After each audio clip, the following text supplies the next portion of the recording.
13 de fevereiro, está começando mais um Papo das Nove especial de domingo, que é o dia que a gente faz um formato diferente. Não tem leitura de minutos de sabedoria, indicação de livro, indicação de doação, perguntas e respostas. Hoje a gente escolhe um tema. A gente escolhe um tema é modo de dizer. Eu escolho um tema que me pareça mais oportuno, interessante. Obviamente, quando eu falo a gente escolhe um tema, o pressuposto é de que eu não esteja sozinho nessa decisão, então sempre conto com a ajuda desses amigos que acompanham esse trabalho. E o tema de hoje será obsessão. Obsessão é um tema muito pop, muito popular nas casas espíritas, nas palestras públicas, né? As pessoas têm uma curiosidade enorme assim de entender como se dá o processo de influenciação.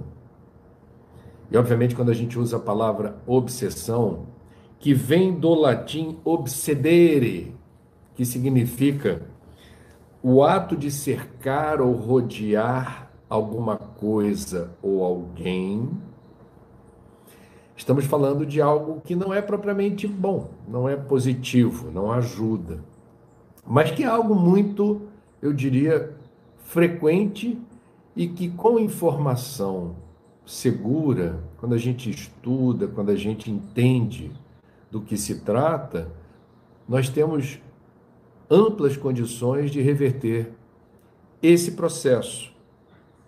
Tem um ditado que diz assim: diga-me com quem andas e te direi quem és. Quando a gente fala de obsessão, talvez seja melhor empregar esse ditado de outra maneira. Diga-me quem és e te direi com quem andas. Porque nós somos imãs ambulantes. Nós, no estado de vigília ou dormindo, a atividade espiritual não cessa, e quando a gente fala atividade espiritual, nós estamos falando de pensamento e sentimento.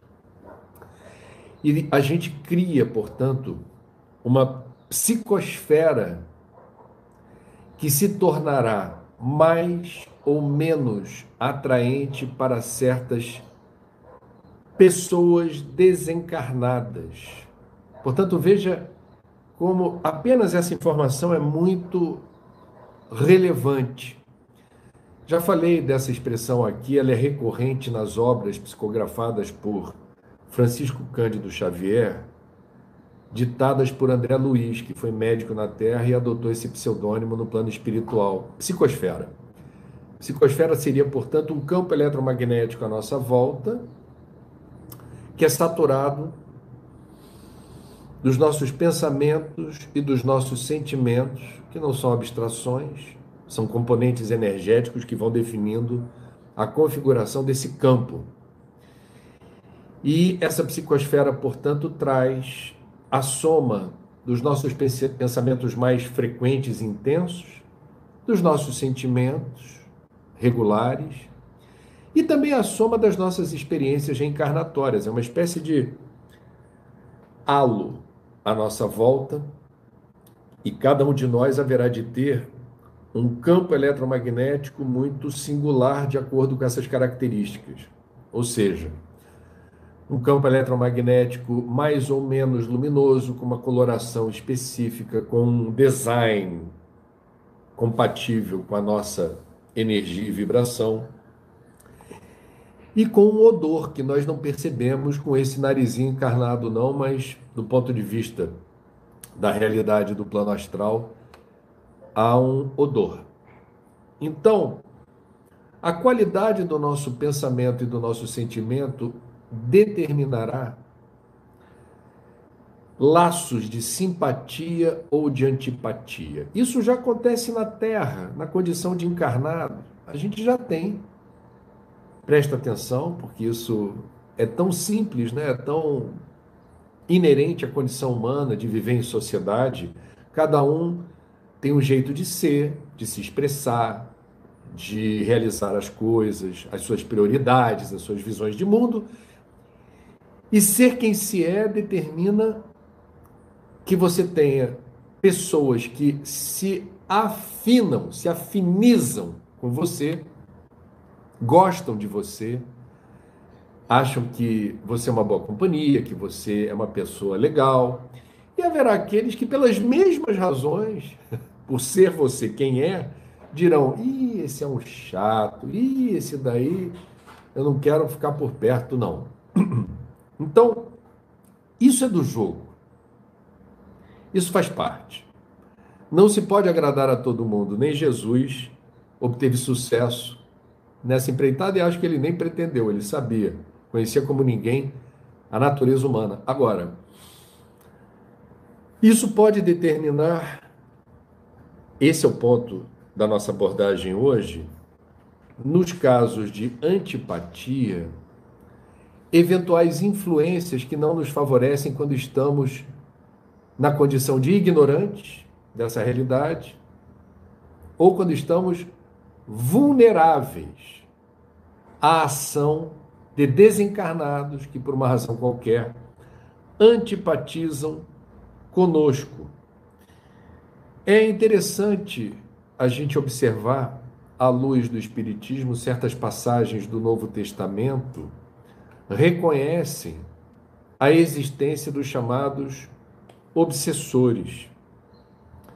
Então, o apóstolo Paulo, numa carta aos Hebreus, escreveu que somos rodeados de uma grande nuvem de testemunhas, aludindo exatamente à existência do plano espiritual. Porque vamos deixar claro, o fato de você não estar enxergando com seus olhos o que vai à volta no plano espiritual não significa que ele não exista. Quando o seu smartphone ou o seu celular toca, ou quando dá um sinal de que alguém mandou uma mensagem, você também não viu a transmissão eletromagnética de uma informação que fez o seu telefone soar um alarme. Mas isso não quer dizer que este sinal eletromagnético não exista. Então a gente precisa aqui ter essa noção. No Novo Testamento existem, portanto, referências que reportam a existência, à nossa volta, de desencarnados. Eu citei aqui Paulo, estaríamos rodeados de uma grande nuvem de testemunhas. No Evangelho de Marcos, há o registro de um encontro de Jesus com um espírito que é classificado no texto como imundo, impuro, um espírito encarnado, gente, um encarnado, tá? Que era considerada uma pessoa, eu diria, não popular na comunidade em que ele estava situado. E Jesus pergunta a essa pessoa: qual o teu nome? E a resposta é: meu nome é Legião, porque somos muitos. Aludindo exatamente a uma confraria, um grupo numeroso de pessoas desencarnadas que estavam muito vinculadas a esse espírito encarnado por laços de afinidade que o texto bíblico não detalha. Então, quando a gente se debruça sobre o estudo da obsessão, a gente vai reparar diferentes situações sobre as quais eu vou dar aqui algumas pistas. A gente não tem a pretensão de esgotar, num intervalo de tempo tão pequenininho, todos os meandros e todos os detalhes que dizem respeito a isso. Mas essa influência, que não é propriamente positiva, se dá de desencarnados para com encarnados, se dá de encarnados, ou pode se dar para desencarnados, e pode se promover também a auto-obsessão. É muito complexo e muito interessante o estudo que determina exatamente essa ingerência do nosso psiquismo, quando somos os obsessores, na direção do psiquismo alheio, ou a autossabotagem, eu vou chamar assim, né? Quando você, de forma invigilante, sabota as suas defesas psíquicas, determinando ataques contra si próprio. Existe uma outra linha interessante de estudo, que é o monoideísmo. Isso é referenciado por André Luiz, também nas obras psicografadas por Chico Xavier, particularmente na obra Evolução em Dois Mundos,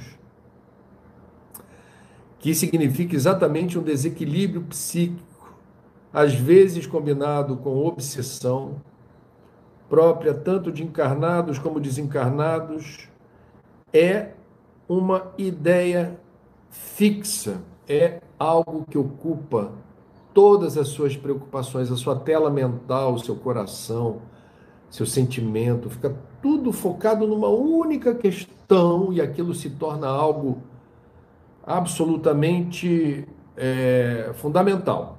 Não há mais espaço para praticamente nada, a não ser esta, eu diria,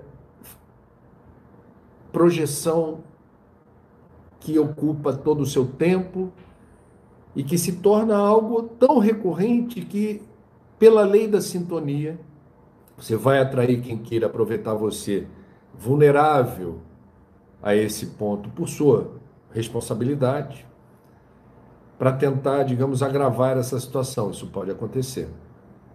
Ou você mesmo, como eu disse, promovendo essa autossabotagem, incapaz de descobrir os meios de se livrar de um pensamento obsessivo, monoideísmo. Você está ali vinculado, eu diria quase escravizado, a um pensamento recorrente sobre o qual você não encontra defesas, você não descobre caminhos para se desvencilhar. Não é que não descobre caminhos, você não está aberto para isso. Precisa de ajuda.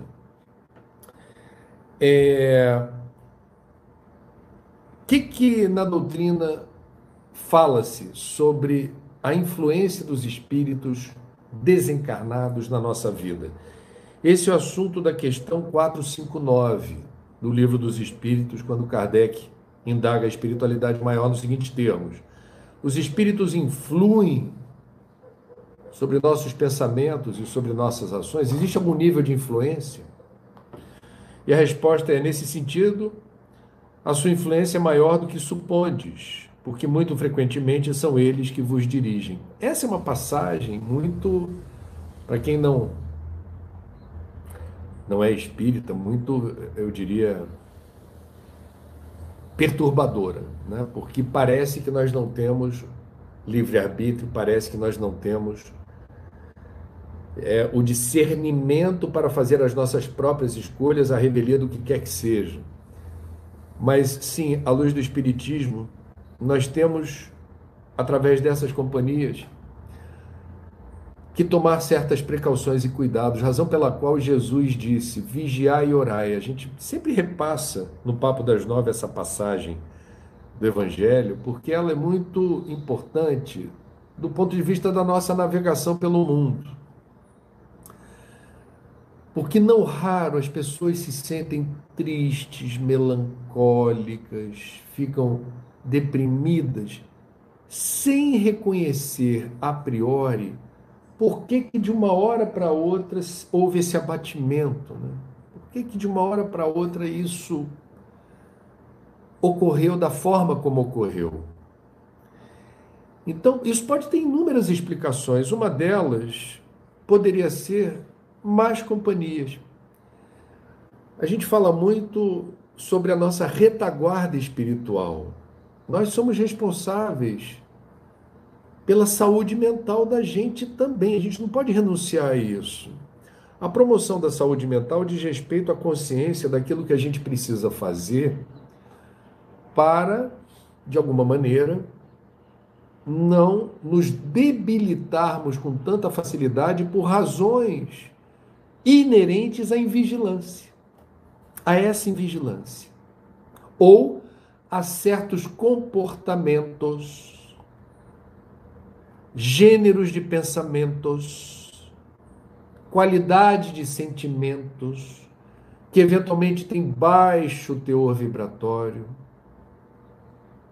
São pensamentos ou sentimentos muito grosseiros e superficiais.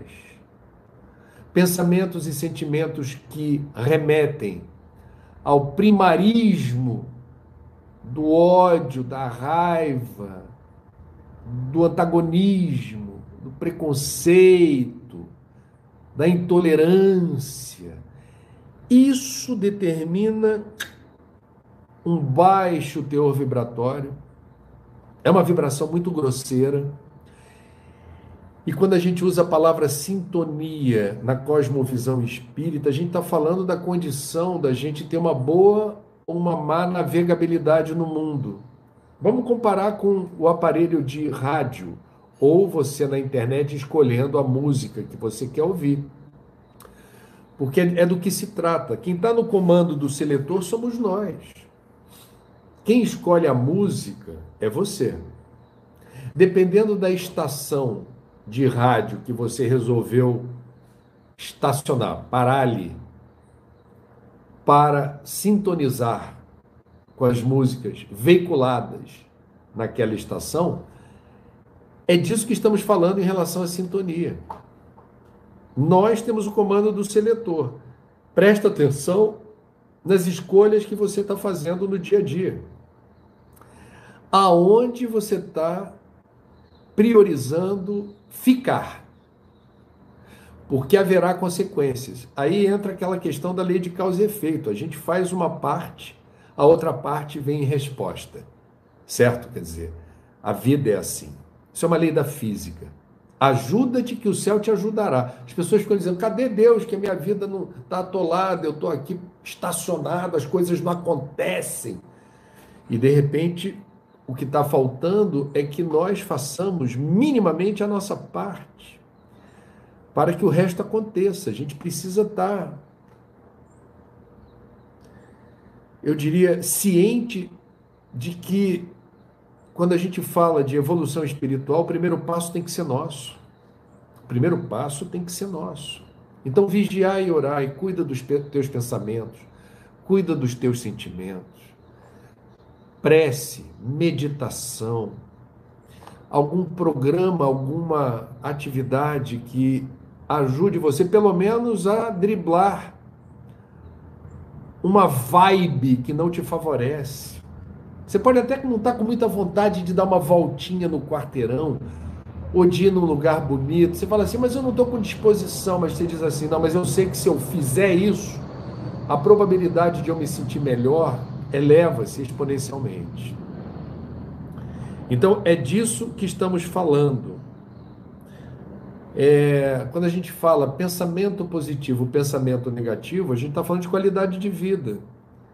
Quando a gente procura promover uma higiene mental, uma profilaxia da nossa mente, nós estamos realizando um trabalho fundamental para a qualidade de vida. Para a qualidade de vida da gente. A tristeza faz parte. E quando a gente se sentindo triste, procura identificar, mas por que hoje eu estou acabrunhado, melancólico? Por que hoje as coisas não estão fluindo? Por que eu não estou me sentindo bem? Quando a gente se permite esse autoexame, ou quando a gente procura conversar com alguém de confiança, abrindo o nosso coração, tentando expor aquilo que nos é tão precioso, que é o que vai dentro, e a pessoa generosamente se dispõe a ouvir, a trocar com você, ou se essa pessoa não existe, quando a gente liga, por exemplo, para o Centro de Valorização da Vida, o CVV, e a gente, ao desabafar, ao colocar para fora, percebe na nossa expressão do sentimento respostas que estavam arquivadas e quando estavam dentro da gente, a gente não percebia com clareza. Tudo isso que eu estou falando constitui um saudável exercício em favor do nosso psiquismo e da nossa saúde mental. E o resultado disso é uma boa sintonia. O resultado disso é um trabalho que haverá de não favorecer a aproximação de desencarnados que, por uma razão qualquer, não têm simpatia ou afinidade com aquilo que você diz, com aquilo que você sente, com aquilo que você pensa, ou com aquilo que diz respeito ao teu passado espiritual. Aí a gente penetra numa outra questão envolvendo obsessão, que é muito importante, faz sentido para quem é reencarnacionista, que é o seguinte: já tivemos inúmeras encarnações até chegarmos aqui. Inúmeras. Você pode botar aí, provavelmente chegando na escala do milhar. Em boa parte dos casos, inúmeras encarnações e, obviamente, estagiando num planeta de provas e expiações, nosso gradiente evolutivo, o estoque de evolução do ponto de vista intelecto-moral, ainda é, via de regra, nesse planeta, muito modesto. Muito modesto, né? Então nós estamos ali, eu diria, estagiando num degrau evolutivo em que temos algumas conquistas muito importantes e muitas imperfeições a serem compreendidas e superadas. Portanto, por lógica, todos nós, sem exceção, a começar por mim, todos nós temos no nosso passado espiritual várias situações que remetem a erros. Erros que eventualmente custaram caro a outras pessoas. Traições, golpes, tentativas de assassinato ou assassinato. Nós, efetivamente, na nossa jornada evolutiva, todos nascemos simples e ignorantes e vamos aprendendo, no decorrer de sucessivas existências, a entender o que é o certo, o que remete à justiça, o que seria ético. Agora, esse aprendizado ele não é no estalar de dedos, então os erros foram cometidos. Eventualmente, ainda há, e cada caso é um caso, nas nossas vidas atuais, nós aqui nesse planeta encarnados, podem haver situações em que alguém que foi prejudicado por nós em alguma encarnação reconheça a nossa presença no mundo. Estamos em outro corpo, em outra circunstância, não temos a memória do passado, mas somos nós. Do ponto de vista da condição do desencarnado rastrear e reconhecer, isso não é propriamente um problema. E aí temos uma questão que pode justificar, em alguns casos, um gênero de obsessão, que é a tentativa de alguém que, na condição de prejudicado numa vida anterior, e julgando-se no direito de se vingar, procure prejudicar a sua vida. Muito bem. O que fazer numa situação dessa? Essa é uma boa pergunta. Do ponto de vista espírita, há um protocolo de resposta que a gente precisa ter consciência. Se alguém procura a casa espírita porque a vida está dando errado, porque as coisas estão esquisitas, porque não está acontecendo nada em favor dessa criatura, no espiritismo que alude ao estudo das obras básicas de Kardec, existe um cuidado enorme das pessoas, em primeiro lugar, conhecerem a doutrina e entenderem do que se trata.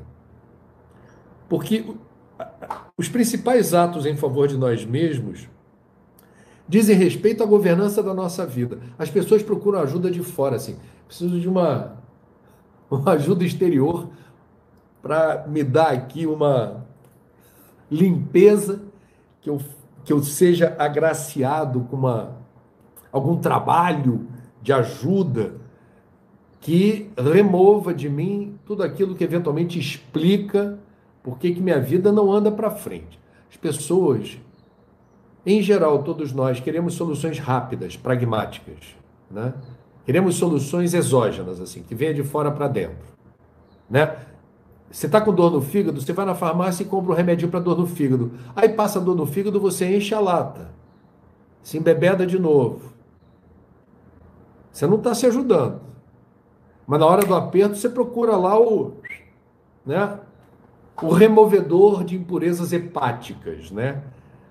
O que eu faço para o meu fígado parar de chiar? Aí quando para de chiar, você, de forma descuidada, invigilante, não consegue entender a relação entre a dor do fígado e o hábito de, por exemplo, encher a lata. Então, vamos por partes. Quem procura a casa espírita procurando ajuda, querendo ser ajudado, primeira providência é que esta pessoa seja instruída a respeito do que é o espiritismo. Você não pode ser um paraquedista que caiu ali e de repente já quer ir numa sessão mediúnica de desobsessão, por exemplo. Isso não faz sentido, porque isso, inclusive, pode ser contraproducente. A pessoa pode ficar muito impressionada, porque ela não está afinizada, ela não está entendendo o que é a doutrina espírita. Como a gente explica, cada tradição explica a seu modo e ninguém é o detentor absoluto da verdade, mas na linha do espiritismo, existe, portanto, um conhecimento que precede a participação numa eventual sessão mediúnica, né? Em havendo a recomendação da desobsessão, depois de um tempo de frequência, onde você se intera sobre o que é a vida, o que é a morte, como é que a gente explica Deus, o universo, pluralidade dos mundos habitados, possibilidade de comunicação com os espíritos desencarnados, né? Como é que a gente sim entende melhor essa cosmovisão? Sim, se for o caso, precisa ver a indicação. E quem está na casa espírita é treinado, inclusive com o apoio da espiritualidade, para fazer esse juízo de valor. Se for o caso de uma desobsessão, haverá, portanto, a oportunidade, numa sessão mediúnica, em que os médios igualmente treinados, que precisam estudar, que precisam ter um cuidado enorme com essa anteninha que capta as energias à volta e, generosamente, abre caminho para uma manifestação desse desencarnado que eventualmente persegue alguém. Existe, portanto, um trabalho de a cúpula espiritual da casa, acionada pelo dirigente dos trabalhos, é instigada a agir em favor da pessoa que vai dizer seu nome, vai dizer seu endereço. Há, portanto, um momento de... É uma operação resgate. Você faz uma remoção dos desencarnados que estão assediando uma determinada pessoa, para que esses desencarnados possam, de viva voz, explicar por que eles estão fazendo isso. E o dirigente da casa espírita precisa estar muito bem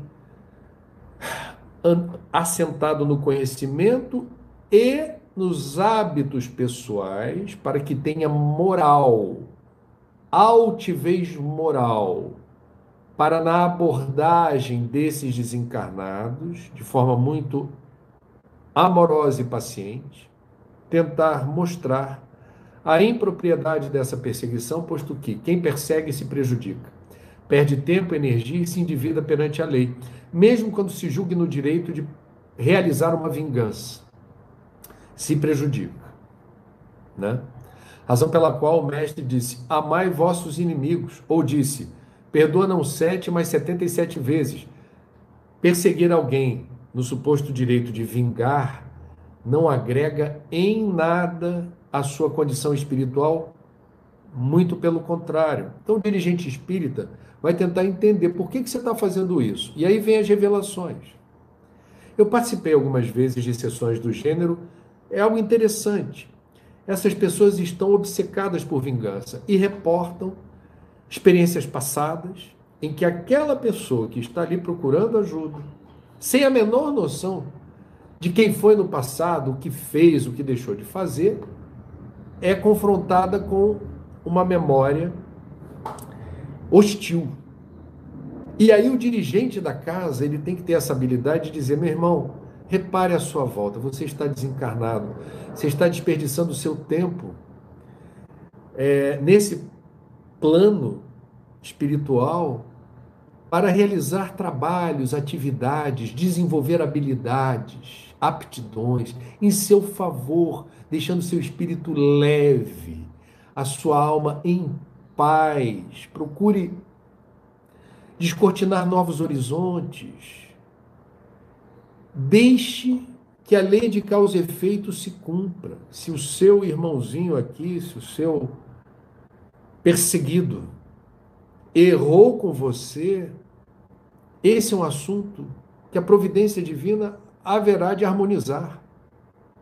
Porque a lei de causa e efeito é implacável. Não cabe a você buscar a vingança ou a reparação, porque isso te intoxica, isso te atrapalha a jornada. Agora vejam, é prerrogativa do desencarnado que persegue desistir ou persistir na empreitada vingativa. Ele não é obrigado a nada. Ele não é obrigado a nada. A autonomia espiritual. Naquele momento há um encontro em que todas as partes envolvidas são esclarecidas. Agora, o que vai acontecer depois é assunto de cada um. E quem está na condição de perseguido deve ter que postura? A minha impressão, com base nos estudos e com todas as minhas limitações, não sou nenhuma autoridade no assunto, aquilo que me parece importante destacar no que eu entendi dessa história é que quem está na condição de perseguido por obsessores deve, em primeiro momento, porque é muito comum a pessoa dizer assim: larga Deus, sai de mim, sai da minha vida, vou pedir ajuda para tirar essa pessoa de perto de mim. A melhor forma de lidar com isso é entender que quem o persegue eventualmente tem suas razões, seus motivos. E isso lhe diz respeito. Não é uma perseguição gratuita. Não é algo inusitado, aleatório a alguma razão. Isso é importante. A gente não se furtar da responsabilidade que nos cabe também. Então vamos lá. Primeira questão que me parece importante é reconhecer. Há uma situação que me diz respeito, que alude a uma vida anterior, sobre a qual não tenho a menor lembrança. Mas era eu. Fui eu. Meu espírito imortal. Então, primeira postura é reconhecer esse fato e procurar vibrar a energia do perdão. Pedir perdão. Meu irmãozinho, você que me persegue, eu sei que você existe, eu acompanhei aquele trabalho de desobsessão. Não tenho motivos para desconfiar de que isso não seja verdade. Estou convencido de que há aqui uma relação estabelecida por questões do passado. Eu lhe peço perdão, porque examinando os fatos, creio que você tem os seus motivos para ter, em relação a mim, hostilidade e desejo de vingança. Mas eu espero que você receba de coração aberto o meu pedido de perdão, porque eu não tenho nada contra você e eu desejo o teu bem, e por você haverei de pedir em prece todos os dias força, luz, coragem de seguir em frente e que você possa reconhecer a sinceridade do meu pedido. Vocês percebem o que eu quero dizer? É uma maneira de você se situar de forma muito honesta e sincera nessa história, sem deixar de admitir que a perseguição não é gratuita, mas se colocando na posição de quem pede perdão e que haverá, na linha do tempo, de demonstrar por atos que este que hoje é você, este que hoje é você, mudou. Vamos ver aqui o que diz o Evangelho segundo o Espiritismo sobre esse tema, no capítulo 12, que é justamente, vocês sabem, o Evangelho segundo o Espiritismo, Kardec fez a compilação apenas das mensagens morais de Jesus no Novo Testamento. Jesus falou: amai os vossos inimigos. E no capítulo 12, aparece aqui uma parte consagrada exatamente à questão dos inimigos espirituais, aqueles que eventualmente realizam algum tipo de perseguição na condição de desencarnados, tendo como alvo a nós. Sobre esse assunto, Kardec diz: nós podemos ter inimigos entre encarnados e desencarnados. Os inimigos do mundo invisível manifestam sua malevolência pelas obsessões e subjugações que têm vitimado tanta gente e que representam uma variedade nas provações da vida. Tais provações concorrem para o adiantamento do ser e devem ser aceitas com resignação e como consequência da natureza inferior do globo terrestre. Então aqui está colocada a questão de uma provação que haverá de trazer consequências positivas. Por exemplo, no caso que eu relatei aqui de alguém que, mesmo sem acreditar em espiritismo, diz assim: me disseram que se eu procurar ajuda, eu me livro de uma situação que eu não tenho conhecimento, mas vai que isso existe, como é que eu me protejo, o que eu faço? Através de todos os problemas, de todas as situações hostis trazidas, eventualmente, por uma perseguição espiritual, a pessoa busca ajuda, se informa, se esclarece, ela tem mais informação sobre esse universo. E isto constitui um passo à frente. Ela não precisa nem se tornar religiosa, se tornar espírita. Essa não é a questão. A questão é ela ter informação para entender que o mundo vai muito além do alcance dos nossos olhos. Vamos lá, seguindo em frente. Se não houvessem homens maus na Terra, não haveria espíritos maus à sua volta. Porque é interessante, quem é o desencarnado? É aquele que não está mais no plano físico, mas ele continua sendo quem ele é.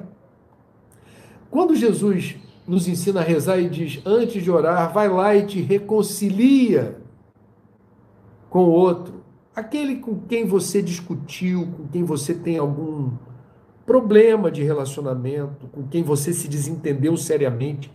Então Jesus, quando nos ensinou a rezar, a orar, sugeriu exatamente que antes disso a gente fizesse o dever de casa, que é: eu não posso alcançar por um pensamento luminoso da prece, altas esferas, se eu estou ainda me sentindo pesado pelas toxinas de uma discussão ou de um desentendimento que ainda determinam problemas de navegação nesse plano.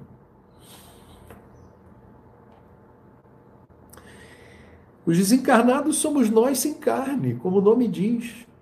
Do ponto de vista espírita, não tem essa de vou para o céu, vou para o inferno. Não, você vai no plano astral continuar sendo quem você é, sem as amarras de um corpo físico. Você está na sua condição espiritual, mas é você. Continua sendo você. Se não houvesse homens maus na Terra, não haveria espíritos maus à sua volta. Se, portanto, devemos usar de benevolência com os inimigos encarnados, assim também devemos proceder. Repetindo, se, portanto, devemos usar de benevolência com os inimigos encarnados, assim também devemos proceder com relação aos que estão desencarnados. O protocolo é o mesmo.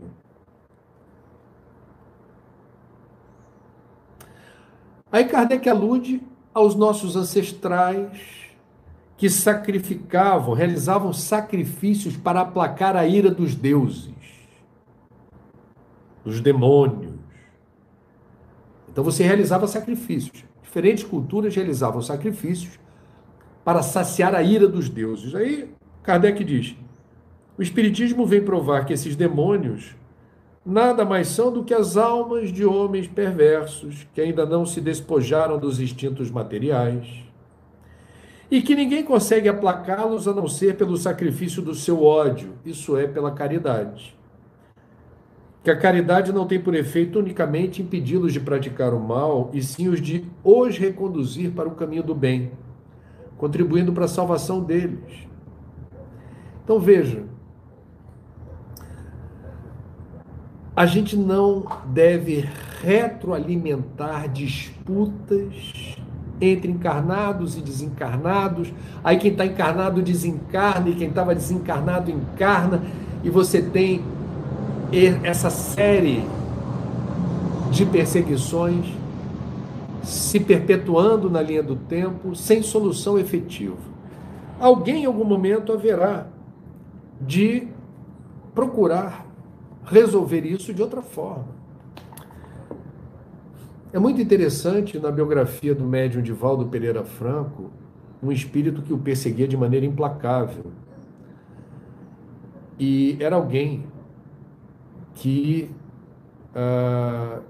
Divaldo tinha evidência, inclusive, e era algo muito desconfortável, muito aterrorizante, a maneira com que esta pessoa o perseguia, e havia ali digamos, histórias do passado envolvidas. Até que um dia, na Mansão do Caminho, em que Divaldo acolhia crianças abandonadas, surge um bebê à porta de uma menininha que foi enjeitada pela família e foi abandonada ali. E uma menininha que não era propriamente, não era um bebezinho nem bonito, não era de feições assim, simpáticas. Eu estou dizendo isso porque isso aparece na biografia de Divaldo nesse episódio. E ele conta essa história. E ele resolve acolher esta menina, mesmo com os colegas, companheiros de trabalho da Mansão do Caminho, dizendo: não tem mais lugar, a gente já está aqui tendo problema para dar alimento, dar remédio, roupa, não tem mais, a gente tem que dar para um orfanato, a gente não pode ficar com ela aqui. E Divaldo diz: eu vou ficar, a gente vai cuidar dela. E aí aparece o obsessor, empedernido, que durante anos perseguia Divaldo. Assim: você tem certeza que você vai pegar essa criatura? Você vai prejudicar a sua instituição. Você não vai ganhar nada fazendo isso. E Divaldo persiste na ideia de acolher. A gente vai dar um jeito, a gente vai arrumar um lugar e a gente vai cuidar dela com muito carinho e amor. Pois bem, esta menininha enjeitada, que foi abandonada na porta da Mansão do Caminho, vinha a ser a reencarnação da mãe do empedernido obsessor que durante anos estava perseguindo o médium Divaldo Pereira Franco. E o ato de acolher este bebê desarma de tal maneira esse obsessor que ele chora e se permite ser visto por Divaldo chorando, e revela a Divaldo que, de fato, aquela criaturinha era a sua querida mãe, e que o gesto o havia sensibilizado de tal maneira que o objetivo da perseguição já não tinha nenhum motivo para acontecer, nenhuma razão para acontecer. Então é disso que estamos falando da capacidade que todos nós temos de, mesmo sem entender o que houve em vidas passadas,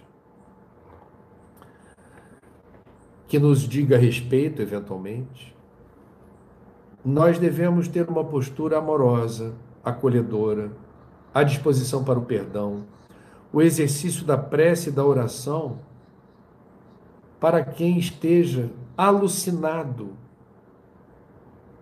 cego, na busca por uma vingança. Na busca por uma vingança.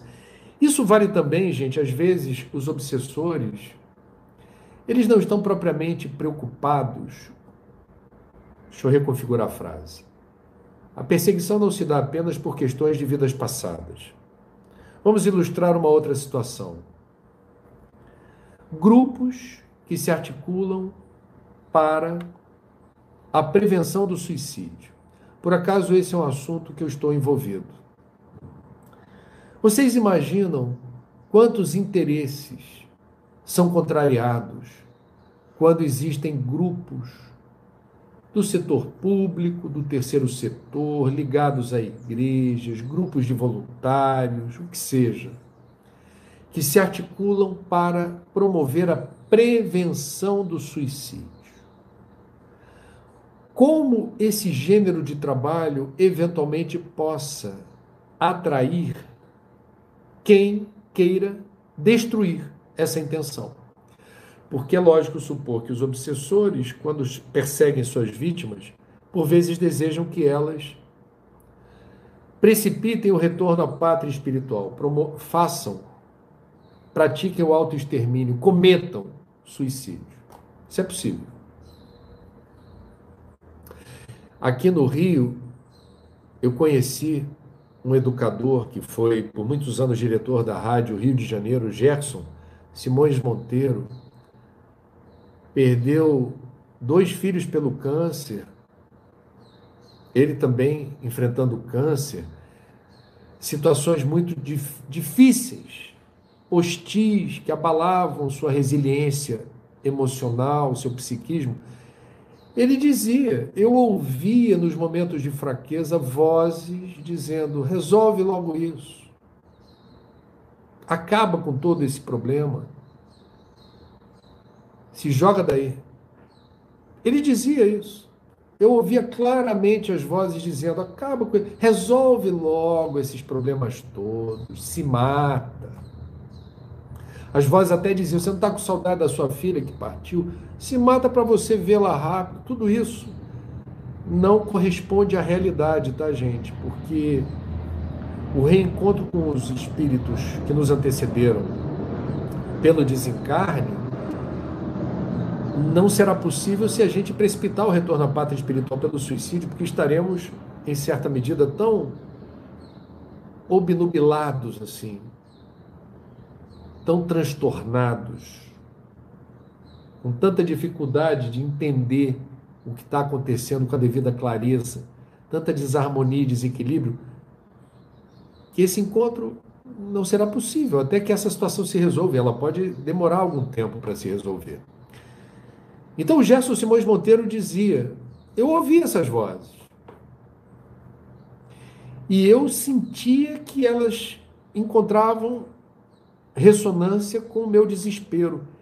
E ele falava, mas eu não cedi, porque eu percebia claramente aquilo que através da doutrina espírita me foi esclarecido, me foi passado. Cada um de nós tem uma história espiritual, cada um de nós tem um passado. Mas todos nós, invariavelmente, e eu estou me incluindo nesse grupo, sofremos por vezes o assédio de desencarnados que não simpatizam com o que nós falamos, pensamos e sentimos. Eu devo dizer que, em relação à prevenção do suicídio,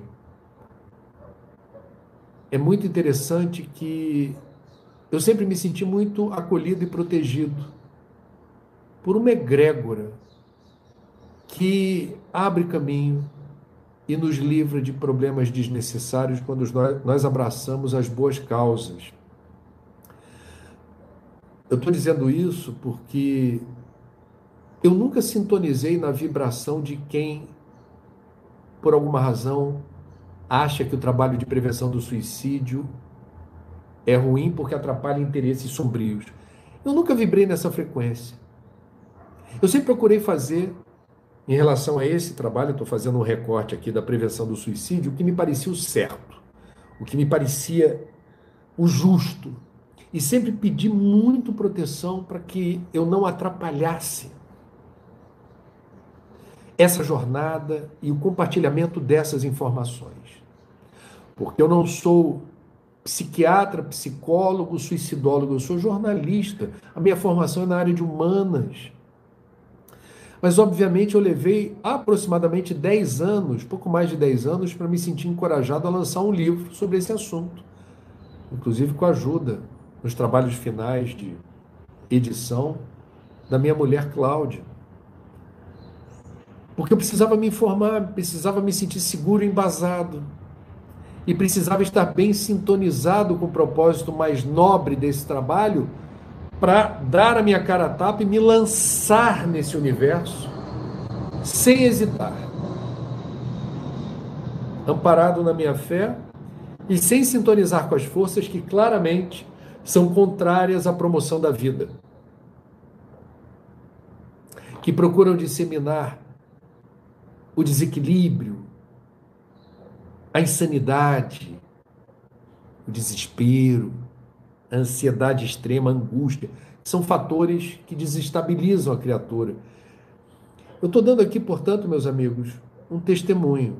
Quando a gente está muito claramente comprometido com uma causa que reconhecemos como uma causa nobre e justa, do bem, nós não temos o que temer. Porque assim como nós temos aqueles que não gostam da gente, no plano dos encarnados ou dos desencarnados, como aparece no Evangelho, segundo o Espiritismo, nós temos aqueles que nos protegem, que gostam de nós, que têm permissão para nos blindar ou nos proteger de situações desnecessariamente negativas em nossas vidas. Eu gosto muito da ideia de que, ao final do dia, quando a gente reza, que a gente se lembre de agradecer por tudo aquilo de mal que não nos aconteceu, graças à intervenção dos nossos amigos espirituais. Muito bonito isso. Chega ao final do dia, você se lembra de rezar, pode ser uma prece curta, com palavras de preferência sem palavras rebuscadas, palavras do coração, mas que de coração você se lembre de agradecer por tudo aquilo de ruim que não chegou a acontecer com você, graças à intervenção dos amigos espirituais. Isso é fabuloso, isso é fantástico, isso é muito bonito, porque é isso que acontece todo santo dia. Às vezes você perde o ônibus, diz assim, poxa, vou chegar atrasada no trabalho. Eventualmente você fica sabendo que houve um acidente ou que entrou um assaltante no ônibus e que você, ao chegar atrasada, não passou pelo dissabor de ser subtraída nos seus bens, tão importantes e úteis na sua vida. É disso que eu estou falando, sabe? Quando você tem inadvertidamente um encontro com uma pessoa num elevador, você está lendo um livro, essa pessoa faz um comentário sobre o livro, você acha o comentário interessante e pergunta, você conhece esse autor? Aí se desdobra uma conversa, vocês saem no térreo, em vez de seguir andando pela rua, cada um para o seu lugar, vocês trocam mais informações e aí essas informações são úteis para ambos. E você no final do dia agradece o dia que teve sem se dar conta de que esse encontro não foi obra do acaso, ele foi um encontro caprichosamente marcado e que os amigos espirituais fizeram por onde acontecer. Então, para terminar e tentando dar um fecho aqui que dê um alento, a respeito de um tema que parece tão pesado e sombrio, o fenômeno da obsessão nos permite a reconciliação com os nossos algozes que no passado nós prejudicamos. Tem uma frase do Marcelo Ribeiro muito bonita que eu sempre repito que diz: não somos outros espíritos, somos os algozes do passado travestidos de vítimas do presente. Então, Em acontecendo e se confirmando um fenômeno de obsessão mais grave, abre-se a porta para a reconciliação e para a mudança do traçado. Você muda o traçado. O que vai acontecer dali para frente vai ser diferente, para melhor. Também permite essa circunstância de uma obsessão, quando confirmada, que a gente se esclareça, que a gente acesse informações em nosso favor, a favor da nossa retaguarda espiritual, dos procedimentos que nós devemos ter na vida para não sermos suscetíveis a influências nefastas que nos prejudicam a jornada. Portanto, todo o mal que nos ocorre tem o potencial de descortinar um horizonte luminoso. E isso também vale para os episódios de obsessão. Se você se interessou por esse assunto, procure estudar, procure acessar boas obras, livros, que de alguma maneira transmitam um conhecimento que promove qualidade de vida, saúde mental, retaguarda espiritual, um psiquismo sadio. Especialmente nesse momento do Brasil, em que a psicosfera está muito tóxica e beligerante. Proteja-se desse ambiente hostil. Crie a sua retaguarda e vibre numa frequência diferente para o seu bem e o bem da coletividade à sua volta. Ótima semana, tudo de bom. Terça-feira, se Deus quiser, a gente volta no Papo das 9. Até lá.